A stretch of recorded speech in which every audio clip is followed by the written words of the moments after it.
আসসালামু আলাইকুম, সবাইকে স্বাগতম। আশা করি সবাই ভালো আছো। সবাইকে স্বাগতম কি ফিজিক্স জ্যামি টিউটোরিয়ালের পক্ষ থেকে।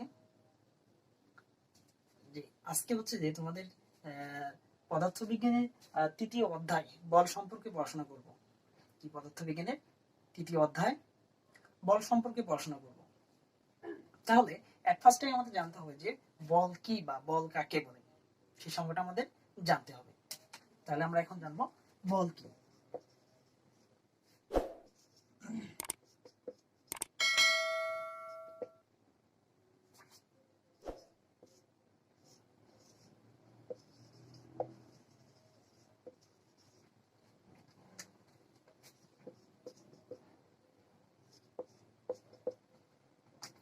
এখন আমরা জানবো যে বল কি।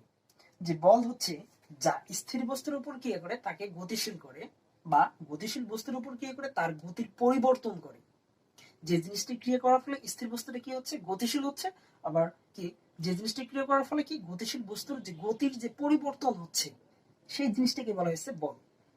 কি, আমি আবারও বলতেছি, যা স্থির বস্তুর উপর ক্রিয়া করে তাকে গতিশীল করে, বা গতিশীল বস্তুর উপর ক্রিয়া করে তার গতির পরিবর্তন করে, তাকেই বলা হয়েছে এখানে বল। তাহলে ক্লিয়ার। এখন আমরা জানবো যে ভরবেগ সম্পর্কে।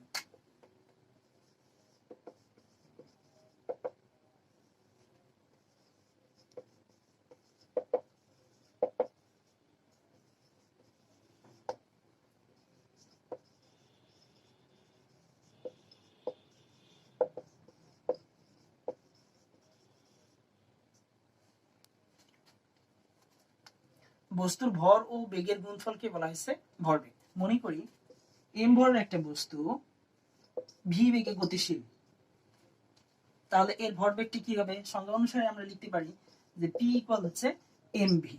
সংজ্ঞায় যেহেতু বলে দেওয়া আছে বস্তুর ভর ও বেগের গুণফলকে বলা হয়েছে ভরবেগ। একদম সহজ জিনিস। যে কি, সংজ্ঞায় বলে দেওয়া আছে বস্তুর ভর ও বেগের গুণফলকে বলা হয়েছে ভরবেগ। এখানে ভরবেগকে পি দ্বারা প্রকাশ করা হয়। তাহলে এই সূত্রটা তোমাদের মনে রাখতে হবে। ভরবেগ পি ইকুয়াল হচ্ছে এমভি। এখানে এককটা আমাদের জানতে হবে। ভরবেগের এককটা কি? বস্তুর ভরের একক হচ্ছে কি, কেজি। আর বেগের একক হচ্ছে মিটার পার সেকেন্ড। এটা হচ্ছে বস্তুর ভরবেগের একক।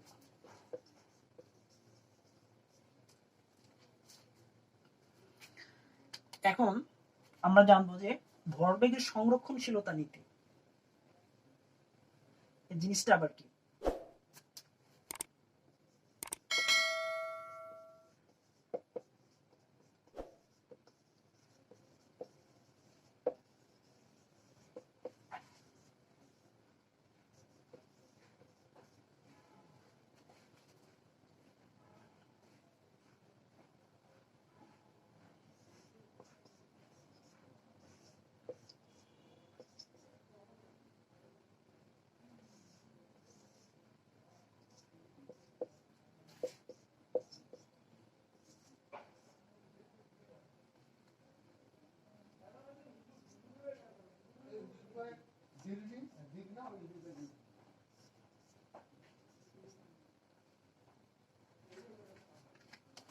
আমরা এখন যাবো ভরবেগের সংরক্ষণশীলতা নীতিটা কি।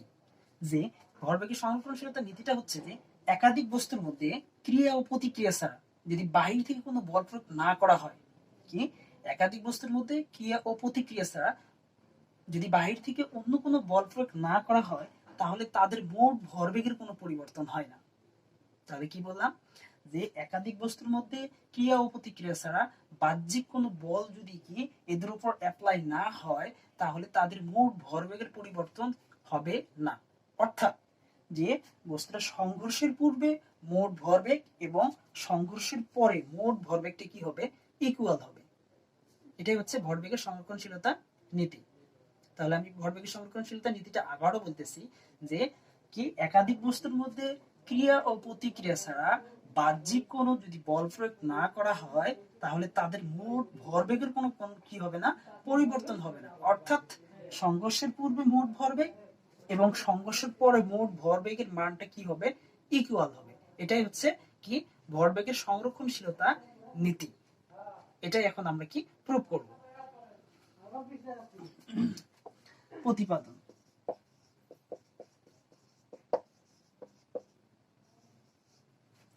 মনে করি পি ও কিউ দুটি বস্তু, এদের ভর যথাক্রমে হচ্ছে m1 m2।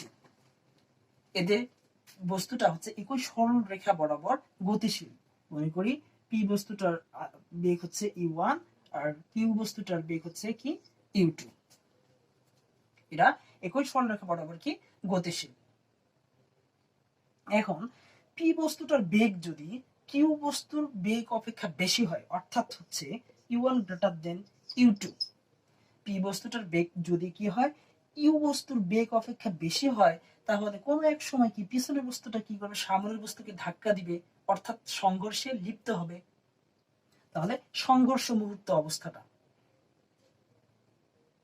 সংঘর্ষের পর বস্তু দুটো আবার একই সরলরেখা বরাবর চলছে, তাহলে বস্তুর ভরের তো কোনো পরিবর্তন হবে না, তাহলে m1 m2।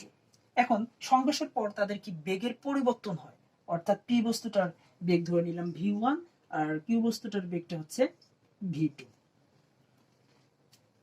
আমি আবার বলতেছি যে পি ও কিউ দুটি বস্তু যাদের ভর যথাক্রমে m1 ও m2 এবং যাদের বেগ যথাক্রমে u1 এবং u2, এরা একই সরলরেখা বরাবর গতিশীল। এখন পি বস্তুর বেগটা যদি কিউ বস্তু অপেক্ষা বেশি হয়, তাহলে কোনো এক সময় বস্তু দুটি কি সংঘর্ষে লিপ্ত হবে এবং সংঘর্ষের পর তারা আবার একই সরলরেখা বরাবর কি হবে গতিশীল হবে। তখন পি বস্তুটার বেগ হবে v1, কিউ বস্তুটার বেগ হবে v2। তাহলে এটা সংঘর্ষের সময়।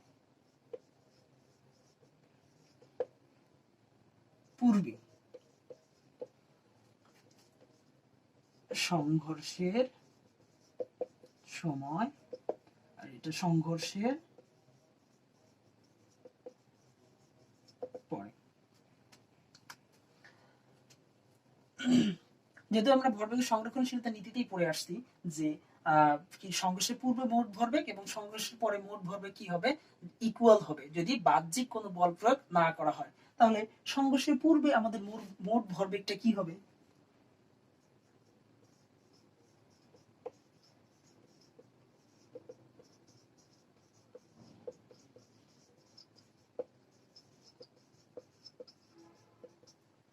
সংঘর্ষের পূর্বে মোট ভরবেগ, তাহলে সংঘর্ষের পূর্বে বস্তু দুটার মোট ভরবেগটা আমরা নির্ণয় করব। তাহলে পি বস্তুর ভরবেগটা কি হবে m1 u1, কিউ বস্তুটার ভরবেগ প্লাস m2 u2। তাহলে সংঘর্ষের পূর্বে বস্তু দুটির মোট ভরবেগ আমরা নির্ণয় করলাম। এখন সংঘর্ষের পরে মোট ভরবেগ, সংঘর্ষের পরে মোট ভরবেগ হবে m1 v1 plus m2 v2। তাহলে কি সংঘর্ষের পরে মোট ভরবেগ, মোট ভরবেগ বলতে এই বস্তুটার ভরবেগ যোগ এই বস্তুটার ভরবেগ। তাহলে সংঘর্ষের পূর্বে মোট ভরবেগ দাঁড়াবে হচ্ছে m1 u1 plus m2 u2। সংঘর্ষের পরে বস্তু দুটির মোট ভরবেগ কি দাঁড়াবে m1 v1 plus m2 v2। এই সূত্র দুটো অবশ্যই মনে রাখতে হবে, এই সূত্র দুটো অবশ্যই মনে রাখতে হবে।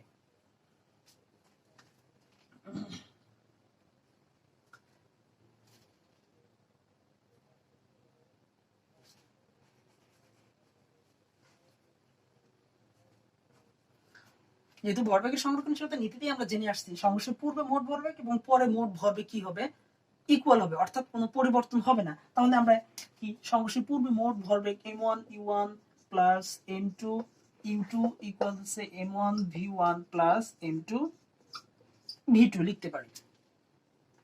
যেহেতু আমরা ভরবেগ সংরক্ষণশীলতা নীতিতে পড়ে আসছে যে সংঘর্ষের পূর্বে মোট ভরবেগ এবং সংঘর্ষের পরে মোট ভরবেগের মান কি হবে ইকুয়াল হবে, তাহলে আমরা লিখতে পারি সংঘর্ষের পূর্বে মোট ভরবেগ ইকুয়াল হচ্ছে সংঘর্ষের পরে মোট ভরবেগ। এই সূত্রটাও একদম মুখস্থ রাখতে হবে, এগুলো দিয়ে আমরা পরবর্তীতে সৃজনশীল সলভ করব। তাহলে ভরবেগের সংরক্ষণশীলতা নীতিতে এখানে তিনটা সূত্র রয়েছে, একটা হচ্ছে সংঘর্ষের পূর্বে মোট ভরবেগ আমাদের জানতে হবে, সংঘর্ষের পরে মোট ভরবেগের সূত্রটাও জানতে হবে, আবার হচ্ছে সমন্বয় সূত্র যেটা সেটাও জানতে হবে। যে তোমাদের সৃজনশীলে আসবে যে একটা উদ্দীপক দেওয়া থাকবে, উদ্দীপকের ঘটনা দেওয়া থাকবে, সেখান থেকে বলবে যে এখানে ভরবেগের সংরক্ষণশীলতা নীতিটাকে সমর্থন করেছে কি না উদ্দীপকটি। তাহলে তোমরা কিভাবে সলভ করবা? যে তাহলে সংঘর্ষের পূর্বে মোট ভরবেগ বের করবা এবং সংঘর্ষের পরে মোট ভরবেগ বের করবা। এই দুটোর মান যদি ইকুয়াল হয় তাহলে ভরবেগের সংরক্ষণশীলতা নীতিটাকে সমর্থন করেছে, আর যদি ইকুয়াল না আসে তাহলে তখন বলবা যে ভরবেগের সংরক্ষণশীলতা নীতিটাকে সমর্থন করেনি। এটাই হচ্ছে ভরবেগের সংরক্ষণশীলতা নীতি সম্পর্কে আর কি প্রতিবেদন। তাহলে এই তিনটে সূত্র অবশ্যই কি মনে রাখবেন।